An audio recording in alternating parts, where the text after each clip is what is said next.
Welcome back into the Sports Source. This segment brought to you by our friends at Madisonville Marine. Do you know what sets them apart? What's allowed them to be one of the most successful boat dealers in the state without being located in a major metropolitan area? They've got an inventory of boats that can't be matched, and they still operate like a family-owned business, which is what they've been for 37 years. Madisonville Marine, I tell you about it. We've been telling you about them for a decade now. There's nobody better in East Tennessee. Heck, there's nobody better in the state of Tennessee. Get down there. If you're in the market for a boat, check them out online at madmarine.com or get down there on Highway 411 North in Madisonville Marine. All right, I want to welcome in an old friend of the show, an old friend of mine, Mike Stoll, former Vol offensive lineman, former team captain for UT. Very glad to have you with us, Mike. It's great to be here. It's always great to be back and on this set. On this and beautiful... I have many political views, so let's get at it. Yes, exactly. And I'm going to steer as clear from your political views as I can. And just a reminder to everyone, we are on the Tennessee This Week set because our the new set is finished, but I want to spend a little bit more time lighting it and perfecting camera angles. We will debut it a little later this week. We'll tell you about that in this segment. Last week we had 9 former Vols on the show. Had 4 defensive linemen, a couple offensive linemen, a couple of quarterbacks. I split them into units. So we had the 4 defensive linemen. I asked them about youth. They said, your defensive line will be fine. It's the offensive line that's in trouble. The offensive guys said, offensive line will be fine. It's those young defensive linemen that will be in trouble. All right, you both played on the offensive line. Starting out against Utah State, a team that's getting some votes to be in the top 25. You're going to have a former walk-on possibly at left tackle, true freshman at right tackle, 6 starts combined from your offensive line, no starters returning. What are your expectations game 1 for breaking it in, Mike Stoll? Well, if you look at expectations, it depends on how the rest of the offensive goes.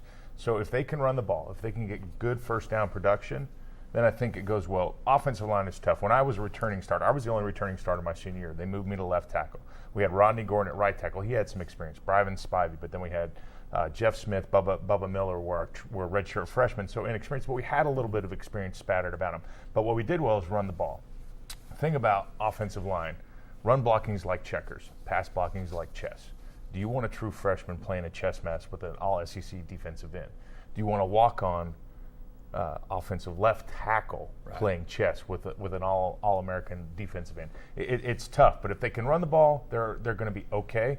But there's going to be some bumps and bruises, and you got to be able to protect your quarterback. Yeah, and I agree. Being able to run the football, if you can do that well, there's a fallback. If something's not going right, they can go back to that. But in kind of almost similar fashion, my senior year, we had 2 returning starters. We had some snaps sprinkled around, but through spring football, through fall camp, you're able to come together as a unit. Playing on the offensive line is trying to play 5 guys as one. And the only thing, the bright spot I'm hoping is that these guys that have played on the second team, well, they've all been getting reps together for a year or 2. You do have the issues, with the freshman at right tackle, but that's what those other guys are there for, to help him along, make sure he knows what he's supposed to do on a particular play. Well, you talk about everyone playing as one. It seems to me that of all the things, and yes, some of them have played together on the second string, practiced together, but it seems to me you get out there first time, Neyland Stadium, all 5 of you out there at one. Big issue with that line would be communication and trust. I think you would have to have at some point, and you guys speak to this, maybe you're wrong here, but you just go ahead and do it yourself. But I would think you would have to have some knowledge, some feel for what the guy next to you is going to do in a certain situation. If this is happening, you have to trust that he's going to do his job to allow you to do your job. How long does it take to develop that kind of a chemistry actually in game action? Well, the good news is they've had many weeks to prepare for Utah State. And so they've seen a lot of film on them. They know what to expect.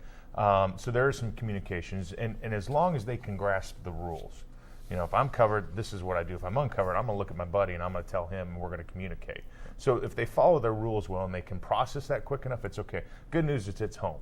It's at home. Your first 2 games are at home. You go on the road to Oklahoma, that's a different story. So maybe they can get some flow by then. Well, and last year we had this line that's full of starts, and there were tons of times, in pass pro, you see guys on different levels and guys getting through on those creases. But, weeks of spring practice and fall camp. I mean, you're going to know those little things within the game. If a combo block, does this particular guy, does he try to get off a little early to go to that second level? So that you're fighting to get your head across that much more. There's a lot of things, but it's not going to take a full season to learn that. I mean, Right. You should know that already, and those guys should do okay. I'm hoping that the fact that there's not a lot of expectations for these guys, they're hearing that, Yep. that they're hunkering down more, trying to come together more as a cohesive unit, and that way they'll play better. Your senior year, who was the running back? By committee, it was Arian Foster, Montario Hardesty. Yeah. Two guys that wound up in the NFL. Running backs? Charlie Garner, Little Man Stewart, and Aaron Hayden. Aaron Hayden. So three NFL backs. That's the other point. That's where I was going. I mean, you're talking about, if you can run the ball. You got Jalen Hurd, who could be unbelievable, but he's a true be. freshman. And you've got But Rashawn that's Hill, who's young. Yeah. You got Devin Young. What can they do? So I think that's the other thing is you got some backs. Can they make you look good at times? Because a back, Right. back can make you look Yeah. good if you're halfway doing your job. Well, and that's a point Butch Jones made this the week of the spring game with Jimmy Himes over on the Sports Animal when he said, I would rather have a special back in an average line than an average back in a special line.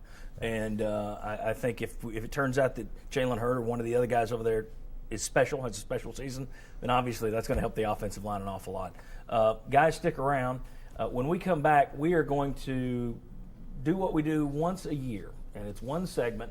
And if you've got a boyfriend, husband, father, brother, son, get them in the room because this is extremely important. It is a segment that literally could save folks' lives. We'll be doing that next.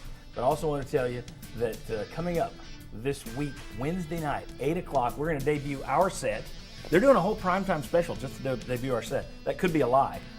Tennessee Tailgate. Tennessee Tailgate 2014, you see it right there, Wednesday from 8 to 9. WATE is doing a big deal. They're going to have a lot of folks from our show on there. And we are actually going to have a segment in that show where you're going to see our set for the first time. So come on back. Watch that Wednesday. Come on back in the next segment, and we're going to give you some very important information that could save your life. It already saved mine. Come on back on the Sports Source.